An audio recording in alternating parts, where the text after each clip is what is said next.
Hello students, welcome to the Nick Academy. I am Nitesh Sir. Today we are going to see the gravitation chapter. So let's start. चला आज आपण बघणार आहोत gravitation chapter बघणार आहोत जो की तुमच्या class 10 Maharashtra board science first मधील आहे.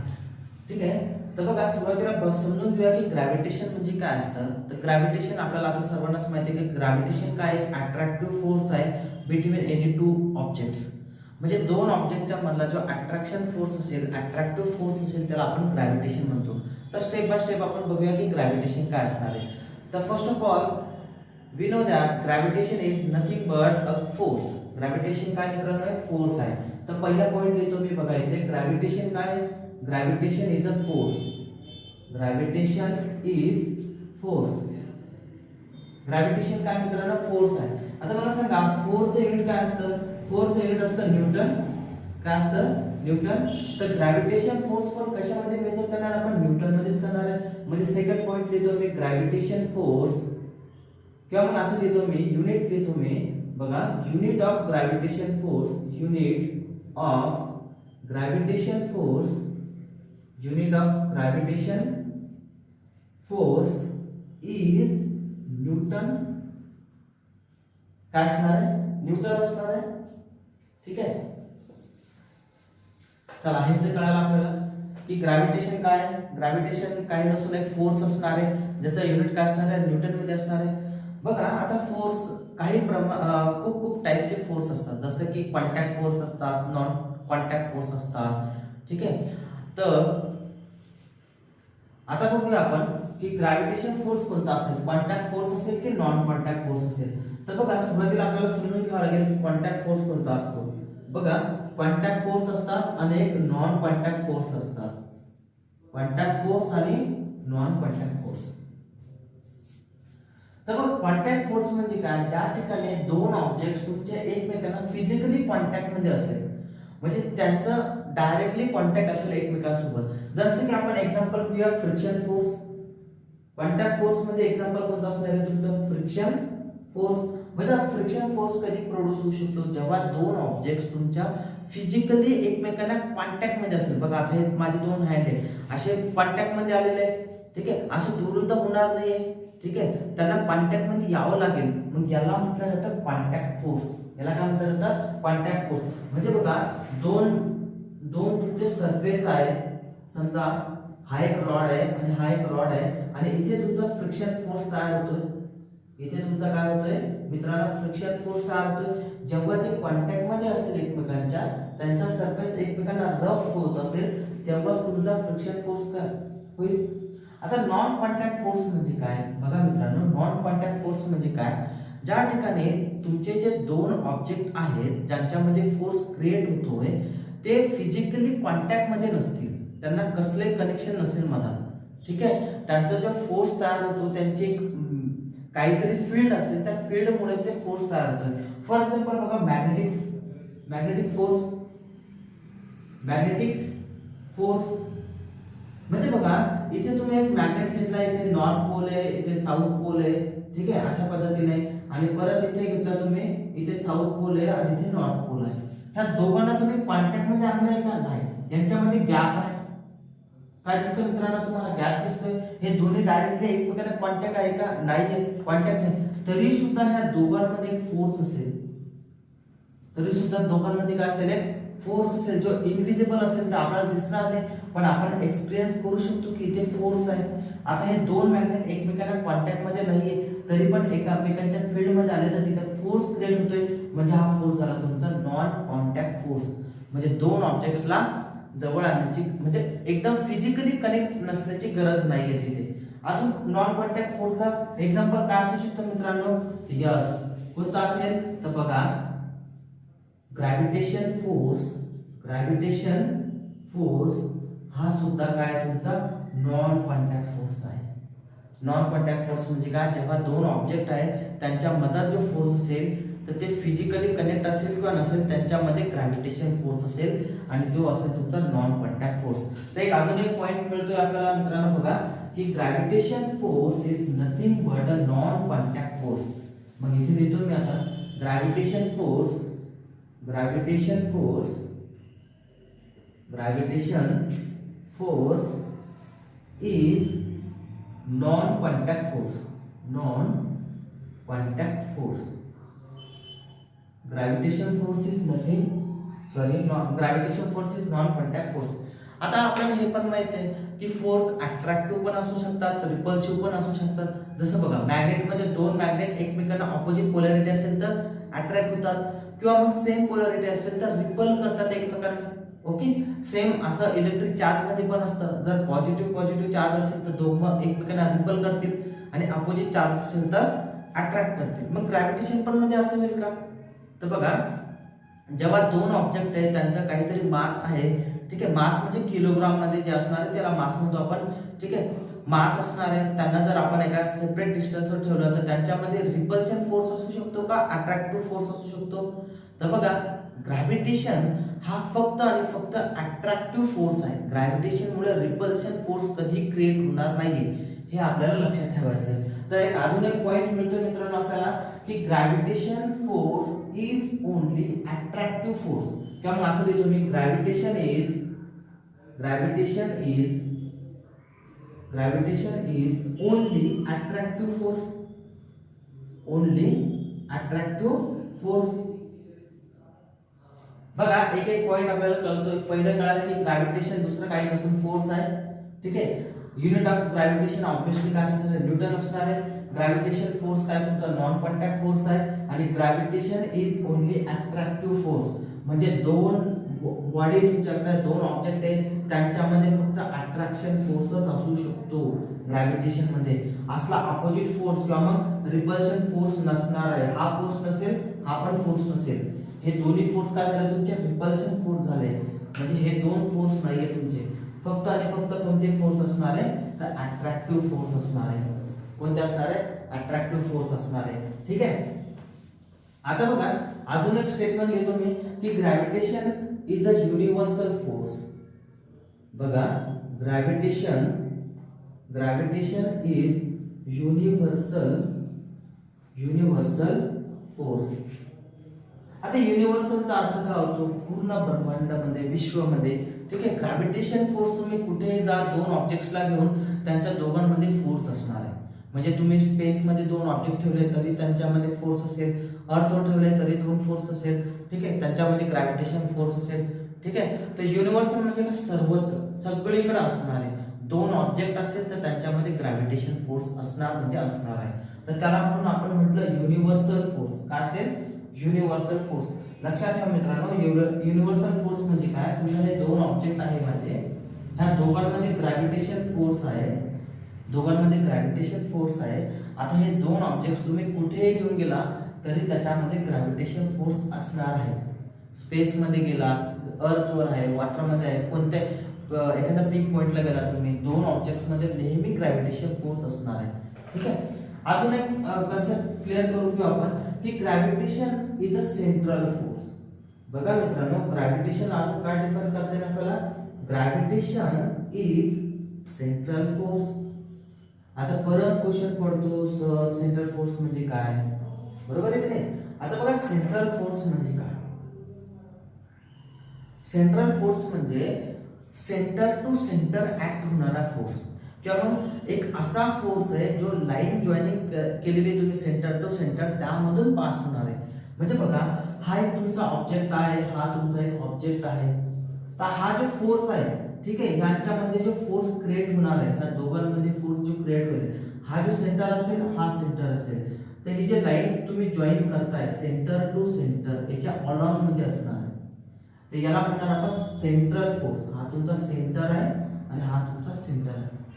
म्हणजे ग्रॅव्हिटेशन फोर्स एकदम सेंटर मधून पास होणार आहे, असं राहणार नाही. बघा, आता हे जे दोन ऑब्जेक्ट आहे, असा पण फोर्स असू शकतो ना, बघा असा पण फोर्स असू शकतो. तर असा ग्रॅव्हिटेशन फोर्स नसणार, असाही असू शकतो. ठीक आहे, असाही असू शकतो तुमचा, हा पण ग्रॅव्हिटेशन फोर्स नाही. किंवा मग वेगळ्या पद्धतीने आपण डिफाइन करू शकतो. समजा हा तुमचा दोन ऑब्जेक्ट आहे, ठीक आहे, असा इथून इथपर्यंत आहे, असा पण नाही. म्हणजे सेंटर टू सेंटर मधून पास होणार आहे. एका सेंटरची लाईन ड्रॉ करून घ्या आणि त्याच्या अलॉंग मध्ये तुमचा काय असेल? ग्रॅव्हिटेशन फोर्स असेल. तर अजून एक पॉइंट कळाला मित्रांनो आपल्याला की gravitation is a central force. कोणता फोर्स असणार आहे? Central force. म्हणजे तो नेहमी ऑब्जेक्टच्या सेंटर टू सेंटर ऍक्ट होणार आहे. कसा होणार आहे? सेंटर टू सेंटर ऍक्ट होणार आहे. ठीक आहे. आता बघा प्रश्न पडतो की ग्रॅव्हिटेशनची डेफिनेशन करतो आपण कशी करतो की gravitation is a attractive force between any two objects in universe, असे डेफिनेशन करतो. मग कोणतेही दोन ऑब्जेक्ट असेल तर चालेल का? नेहमी चंद्र सूर्य तारे असेच असेल का? एनी ऑब्जेक्ट्स म्हटलंय तर बघा समजा हा माझा डस्टर आहे, हा मोबाईल आहे, ह्या दोघांमध्ये पण ग्रॅव्हिटेशन फोर्स आहे का? Yes. Here is the gravitation force between the mobile and duster. Mobile आणि डस्टर मध्ये सुद्धा ग्रॅव्हिटेशन फोर्स आहे. मग तो परत तुम्हाला प्रश्न पडत असेल यांच्यामध्ये जर ग्रॅव्हिटेशन फोर्स आहे मग ते एकमेकांना असे अट्रॅक्ट का करत नाही किंवा एकमेकांना जाऊन आदळत का नाही? असाही प्रश्न पडायलाच पाहिजे, ऑब्विसली पडायला पाहिजे. त्याच्या मागचं कारण काय मित्रांनो की ग्रॅव्हिटेशन फोर्स हा वीक फोर्स आहे, वीकेस्ट फोर्स. तुम्हाला जर विचारलं की सगळ्यात कमकुवत सगळ्यात कमजोर फोर्स कोणता असेल तो असेल ग्रॅव्हिटेशन फोर्स. सगळ्यात कमकुवत सगळ्यात कमी ताकदीचा फोर्स कोणता आहे? तर ग्रॅव्हिटेशन फोर्स आहे. तर बघा मित्रांनो असं मी लिहितो की ग्रॅव्हिटेशन इज वीक फोर्स असं लिहितो. Gravitation is weak force. बघा ग्रॅव्हिटेशन हा सगळ्यात वीक फोर्स, सर्वात म्हणतो जेवढे पण फोर्स आपल्याला माहिती आहे त्यामध्ये सर्वात वीक फोर्स असेल तो ग्रॅव्हिटेशन फोर्स. सगळ्यात स्ट्रॉंग जर विचारलं तुम्हाला तर तो असतो न्यूक्लिअर फोर्स. कोणता असणार आहे? न्यूक्लिअर फोर्स असणार आहे. बघा आपल्याला पॉइंट्स कळतात की ग्रॅव्हिटेशन हा वीक फोर्स आहे. ग्रॅव्हिटेशन काय तुमचा? वीक फोर्स आहे. अजून बघा आपण बघतोय की ग्रॅव्हिटेशन कसं आहे की डिपेंड असणार आहे मासवर. कशावर डिपेंड असणार आहे? मासवर. म्हणजे बघा हे दोन ऑब्जेक्ट घेतले मी, हे दोन ऑब्जेक्ट घेतले अशा पद्धतीने, यांचं काहीतरी मास आहे m1 आणि याचं नाव मी दिलं m2. अगेन मी मास घेतलं बघा, इथे घेतला मी m1 आणि इथे घेतला मी m2. इथे मास काय झालं बघा मित्रांनो, सेकंड कंडिशन मध्ये मास इन्क्रीज झालं. इथे मास काय तुमचं कमी आहे. ठीक आहे. म्हणजे ह्या ठिकाणी जो फोर्स क्रिएट होईल तो काय असेल तुमचा जास्त असेल as compare to the first condition. म्हणजे ह्या पॉइंटवरून आपल्याला एक कळतंय की gravitation is depend on the mass of the object. किंवा मग असं लिहिता येईल आपल्याला gravitation force depend on mass of the object. म्हणजे तुम्ही जेवढा जास्त मास इन्क्रीज कराल तेवढा जास्त तुम्हाला फोर्स मिळेल. कोणता फोर्स? ग्रॅव्हिटेशन फोर्स मिळेल. ठीक आहे. मग मी एक पॉइंट लिहितो परत आता. ग्रॅव्हिटेशन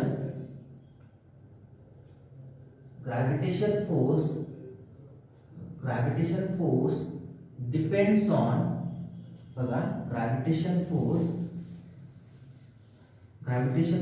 डिपेंड्स ऑन मास कोणाचं मित्रांनो? तर मास ऑफ ऑब्जेक्ट. ठीक आहे. On mass of object. तुमचे जे ऑब्जेक्ट असेल त्याला मासेस करून टाकू वाटलं अनेक वचन. ठीक आहे. Gravitation force depend on masses of objects. ते जे दोन ऑब्जेक्ट असेल त्यांच्या मासवर तुमचा ग्रॅव्हिटेशन फोर्स डिपेंड असणार. आता डिस्टन्स बद्दल पण बोलून घ्या की ग्रॅव्हिटेशन फोर्स डिस्टन्सवर डिपेंड असणार आहे का? बघा आता तुम्ही जर मॅग्नेट घेतले, मॅग्नेट जर घेतल्यानंतर ते मॅग्नेट जर जवळ आणले तर फोर्स तुमचा इन्क्रीज होतो. मॅग्नेट लगेच अट्रॅक्ट होऊन जातात, बरोबर आहे नाही? आणि थोडंसं डिस्टन्स जर दूर केलं की मॅग्नेटिक फोर्स काय होतो तुमचा डिक्रीज होत जातो. सेम कंडिशन ग्रॅव्हिटेशन फोर्स मध्ये पण असेल. जेव्हा तुम्ही दोन ऑब्जेक्ट्स एकमेकांच्या जवळ आणताय तेव्हा तुमचा ग्रॅव्हिटेशन फोर्स इन्क्रीज होईल.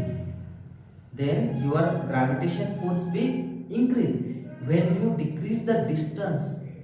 आणि सेम अदर कंडिशन मध्ये असेल when we increase the distance between the two objects gravitation force will be decrease. म्हणजे जेव्हा तुम्ही डिस्टन्स वाढवताय दोन ऑब्जेक्ट्स मधलं तेव्हा काय होईल? ग्रॅव्हिटेशन फोर्स तुमचा काय होईल? हळूहळू डिक्रीज होत जाईल. म्हणजे अजून एक पॉइंट कळतो मित्रांनो आपल्याला की gravitation force depend on distance between the objects. बघा काय म्हणतो आपल्याला? Gravitation force depends on distance between distance between two objects,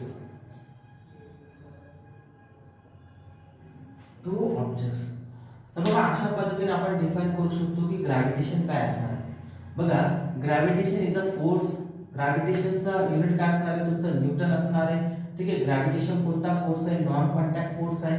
ठीक आहे, gravitation is only attractive force आहे, रिपल्सिव्ह फोर्स नसणार आहे ग्रॅव्हिटेशन मध्ये. ठीक आहे, gravitation is a universal force.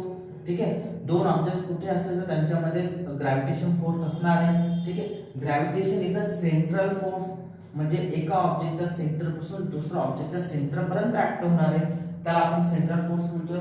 Gravitation is a weak force, खूप वीक आहे, खूप कमकुवत आहे. ठीक आहे, gravitation force depend on masses of object.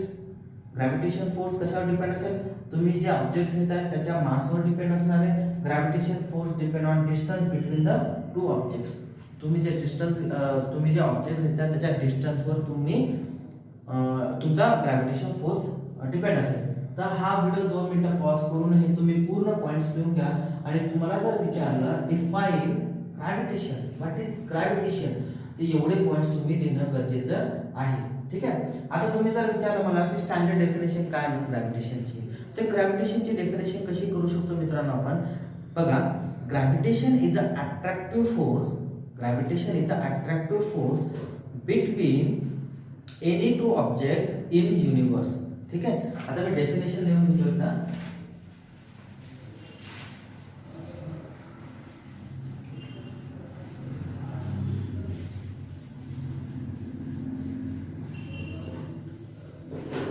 बघा डेफिनेशन कशी लिहिता येईल आपल्याला. Gravitation is attractive force, gravitation is attractive force between any two objects in universe. अशा पद्धतीने आपल्याला डेफिनेशन करता येईल ग्रॅव्हिटेशनची. Gravitation is a attractive force between any two objects in universe. अशा पद्धतीने तुम्ही डेफिनेशन तयार करू शकता. आता बघूया मित्रांनो की नेक्स्ट पॉइंट आहे आपला की सेंट्रिपिटल फोर्स काय असणार आहे ते आपण समजून घेऊया की सेंट्रिपिटल फोर्स कसा असणार आहे. ठीक आहे, आणि सेंट्रिपिटल फोर्स म्हणजे काय असतं. तर बघा हेडिंग द्या आता, सेंट्रिपिटल फोर्स, सेंट्रिपिटल फोर्स. बघा हा फोर्स आपल्याला माहित करून घ्यायचा की सेंट्रिपिटल फोर्स काय असणार. बघा समजा एखादा ऑब्जेक्ट आहे तुमचा, तो मोशन मध्ये आहे आणि त्याची जी मोशन आहे ती सर्क्युलर मोशन आहे. कशी मोशन आहे, सर्क्युलर मोशन आहे. ठीक आहे, ऑब्जेक्ट आहे आपला कसा आहे मोशन मध्ये आहे आणि कशी मोशन आहे तुमची सर्क्युलर मोशन आहे. मग मी काय करतो, एक सर्क्युलर मोशन घेतो. समजा हे ऑब्जेक्टची ऑर्बिट आहे तुमची, इथे तुमचा ऑब्जेक्ट आहे.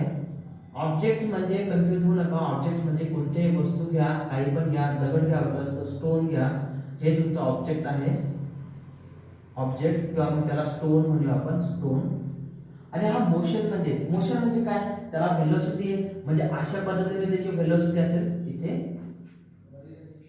ही त्याची व्हेलॉसिटी आहे, इथेची काय असेल, व्हेलॉसिटी असेल. ठीक आहे, हे प्रॉपर सर्कल झालेलं नाही, थोडंसं सर्क्युलर घेऊया आपण. ठीक आहे, हा तुमचा इथं सेंटर पॉइंट आहे, हा तुमचा काय असेल इथे सेंटर पॉइंट असेल.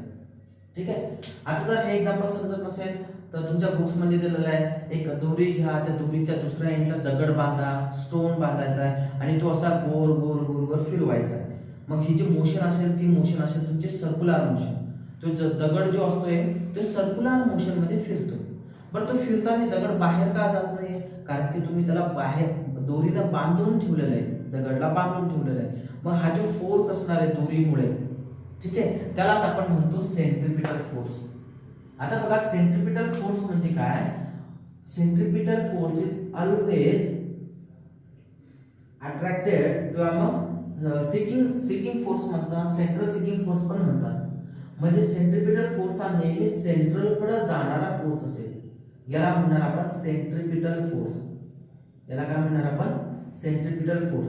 म्हणजे बघा इथे तुम्ही उभा आहे, समजा इथून तुम्ही हा दगड बांधलेला आहे, ही माझा दोरी आहे, याच्यामध्ये जे फोर्स असेल, कोणता फोर्स, सेंटरकडे येणारा फोर्स जो असेल त्याला म्हणणार आपण सेंट्रिपिटल फोर्स. त्याला काय म्हणणार आपण, सेंट्रिपिटल फोर्स म्हणणार.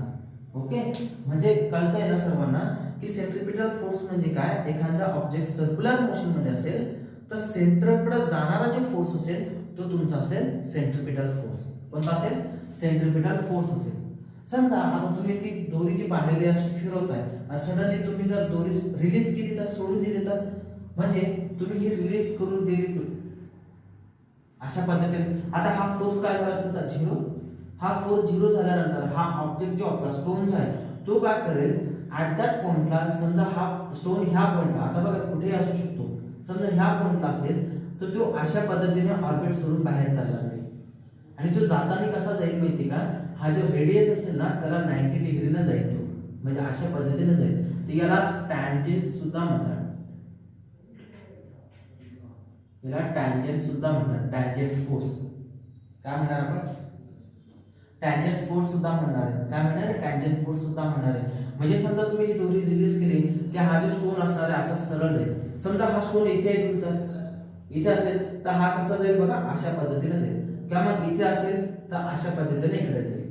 म्हणजे ज्या पोझिशन आहे त्या पोझिशनवरून तो टॅन्जेंट डायरेक्शन म्हणजे टॅन्जेंट फोर्सने जाईल. कसा जाईल तो, टॅन्जेंट फोर्सने जाईल. तर बघा सेंटरकडे जो येणारा फोर्स असतो त्याला म्हणतात सेंट्रिपिटल फोर्स.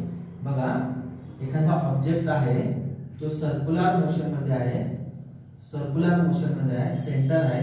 हा जो फोर्स असणार आहे सेंटरकडे याला काय म्हणणार आपण, सेंट्रिपिटल फोर्स म्हणतो, सेंट्रिपिटल फोर्स. ठीक आहे. आणि असा एक फोर्स असणार आहे अवे फ्रॉम द सेंटर. कोणता फोर्स असणार आहे, अवे फ्रॉम द सेंटर. तर याला मित्रांनो आपण म्हणतो centrifugal force, centrifugal force.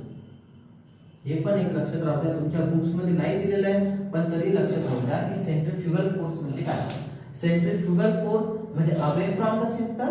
Centrifugal force म्हणजे काय असेल, अवे फ्रॉम द सेंटर. आणि सेंट्रिपिटल फोर्स म्हणजे काय, toward the centre, toward the centre. ठीक आहे. आता बघा सेंट्रिपिटल फोर्स कॅल्क्युलेट कसं करायचा किंवा मॅग्निट्यूड कशी असेल, तर बघा हा जो स्टोन घेतला होता त्याचा ऑब्विसली मास असेल काहीतरी किलोग्राम मध्ये, बरोबर आहे की नाही. आता बघा इथून इथपर्यंत आपण जे डिस्टन्स घेतोय त्याला म्हणणार आपण रेडियस. काय म्हणणार आपण, रेडियस. आणि हा जो स्टोन ज्या व्हेलॉसिटी मध्ये रोटेट होतोय त्याला आपण काय नाव दिलंय, व्हेलॉसिटी म्हणजे v. म्हणजे सेंट्रिपिटल फोर्सचा फॉर्म्युला तुमचा असा तयार होतो, mv divided by mv² divided by r. काय असेल, सेंट्रिपिटल फोर्स, सेंट्रिपिटल फोर्सचा फॉर्म्युला काय असणार आहे, mv² डिवाइडेड बाय r. आता परत प्रश्न पडतो मला की m म्हणजे काय, तर m म्हणजे मास ऑफ द ऑब्जेक्ट, v म्हणजे काय, व्हेलॉसिटी ऑफ द ऑब्जेक्ट, आणि r म्हणजे काय, radius between the centre and object किंवा मग distance between the centre and object. अशा पद्धतीने तुम्ही इथे काय करू शकता, सेंट्रिपिटल फोर्स कॅल्क्युलेट करू शकता. आता परत प्रश्न पडतो मग सेंट्रिफ्युगल फोर्सचा डायरेक्ट फॉर्म्युला काय असेल, तर बघा मित्रांनो सेंट्रिपिटल आणि सेंट्रिफ्युगल या दोघांसाठी एकच फॉर्म्युला आहे. हा एकच फॉर्म्युला दोघांसाठी लागू होतो. पण सेंट्रिपिटल जर फोर्स तुम्ही कॅल्क्युलेट करत असेल तर इथे मायनस लावणार फक्त तुम्ही, निगेटिव्ह मध्ये असणार. काय असेल, निगेटिव्ह मध्ये असणार. कारण की निगेटिव्ह सायन्स नेहमी काय इंडिकेट करते, तुम्ही जी डायरेक्शन घेतली त्याच्या अपोजिट डायरेक्शन मध्ये फोर्स आहे. म्हणजे हा फोर्स तुम्ही पॉझिटिव्ह घेताय, बघा पॉझिटिव्ह घेतलाय आपण, तर हा फोर्स तुमचा काय असेल, निगेटिव्ह असेल पण मॅग्निट्यूड सेम असेल, किंमत सेम असेल, तर त्याची व्हॅल्यू येते ती सेम असेल, फक्त डायरेक्शन चेंज असेल. काय असेल, डायरेक्शन चेंज असेल. नेहमी लक्षात ठेवा मित्रांनो, एखादा ऑब्जेक्ट जर सर्क्युलर मोशन मध्ये फिरत असेल, सर्क्युलर मोशन मध्ये जर फिरत असेल तर centripetal force is always equal to centrifugal force. तरच तो ऑब्जेक्ट ऑर्बिट मध्ये फिरत असतो. त्यातला एक जरी फोर्स तुमचा झिरो झाला, समजा बघा सेंट्रिफ्युगल फोर्स जर झिरो झाला तर हा ऑब्जेक्ट काय आहे तुमचा, सेंटरकडे जाईल, बरोबर आहे नाही, सेंटरकडे जाईल. आणि समजा सेंट्रिपिटल फोर्स जर झिरो झाला तर हा ऑब्जेक्ट काय होईल, बाहेर चालला जाईल. आणि जेव्हा दोन्ही फोर्स तुमचे बॅलन्स असतील, इक्वल असतील, फक्त अपोजिट असतील, तेव्हा तो ऑब्जेक्ट तुमचा सर्क्युलर मोशन मध्ये फिरेल. तर अशा पद्धतीने असतो सेंट्रिपिटल फोर्स. आता परत प्रश्न पडतो की हा सेंट्रिपिटल फोर्सचा अभ्यास इथे का आला बघा ग्रॅव्हिटेशन मध्ये, काय गरज होती त्याची, ठीक आहे. तर बघा मित्रांनो, आपले जेवढे पण प्लॅनेट आहेत ते ऑर्बिट करतात सन सोबत, ठीक आहे. जेवढे पण प्लॅनेट आहेत आपले ते ऑर्बिट कोणासोबत करतात, सन सोबत ऑर्बिट करतात. समजा हा तुमचा सन आहे, ठीक आहे, दिस इज अवर सन, हा आपला प्लॅनेट आहे, फॉर एक्झाम्पल अर्थ, इथे घ्या अर्थ, आणि हा अर्थ तुमची काय करते, अशा पद्धतीने ऑर्बिट करते. काय करणार आहे, ऑर्बिट करणार आहे. आता बघा, सनकडे काहीतरी मास असणार आहे, अर्थकडे पण काहीतरी मास असणार आहे, दोघांमध्ये ग्रॅव्हिटेशन फोर्स असेल, बरोबर आहे नाही. मग अर्थ काय करते, ही ऑर्बिट असे रोटेट, ह्या ऑर्बिट मध्ये असे रोटेट होत असते, रिव्हॉल्व होत असते, ठीक आहे. मग अर्थ ही ऑर्बिट सोडून बाहेर का जात नाही, असं बघा, अशी जायला पाहिजे ना बाहेर गेली, किंवा मग इथं असताना बाहेर गेली, किंवा मग इथे अर्थ तुमची अशी बाहेर चालला गेली ऑर्बिट सोडून. तर ऑर्बिट सोडून बाहेर का जात नाही अर्थ, त्याच्या मागे एकच कारण आहे, ते म्हणजे gravitation force between the earth and sun. Earth आणि सन मध्ये काय मित्रांनो, ग्रॅव्हिटेशन फोर्स आहे, आणि अर्थवर नेहमी फोर्स अशा पद्धतीने असणार आहे, toward the centre, toward the sun. मग ह्या फोर्सला आपण सेंट्रिपिटल फोर्स म्हणू शकतो, बरोबर आहे नाही. कारण की अर्थ तुमचे मोशन मध्ये, सर्क्युलर मोशन मध्ये, परफेक्टली सर्क्युलर मोशन नाहीये, इलिप्स मोशन मध्ये असते, इलिप्स ऑर्बिट मध्ये असते, ते आपण पुढे बघणार आहोत. पण सध्या कन्सिडर करा की अर्थ तुमची सर्क्युलर मोशन मध्ये, सर्क्युलर मोशन मध्ये. मग force toward the centre, force toward the centre किंवा सन जो असेल त्याला काय म्हणणार आपण, सेंट्रिपिटल फोर्स म्हणणार. मग परत फॉर्म्युला येणार आपला, मास वेलोसिटी स्क्वेअर डिवाइड मध्ये आर, ठीक आहे. तर जेवढे पण आपले प्लॅनेट असतात ते एका सर्क्युलर मोशन मध्ये असतात सन सोबत, ठीक आहे. त्यासाठी आपण सेंट्रिपिटल फोर्सचा अभ्यास केलेला आहे, आणि पुढे चालून आपल्याला याच्यावर काय न्यूमरिकल्स येऊ शकतात, किंवा पुढचे जे केप्लर्स लॉ असेल, न्यूटन्स लॉ असेल, ते आपल्याला समजण्यासाठी सोपंच आहे. त्यासाठी आपण इथे सेंट्रिपिटल फोर्सचा अभ्यास केला आहे, ठीक आहे. तर इथे आपण थांबूया मित्रांनो. पुढच्या व्हिडिओमध्ये बघणार आहोत आपण केप्लर्स लॉ. केप्लर सर जे जॉन्स केप्लर नावाचे सायंटिस्ट होते, त्यांनी आपल्याला 3 प्लॅनेटरी लॉज दिलेले आहेत, प्लॅनेटरी मोशनचे लॉज दिलेले आहेत, ते आपण पुढच्या लेक्चरमध्ये बघूया, ठीक आहे.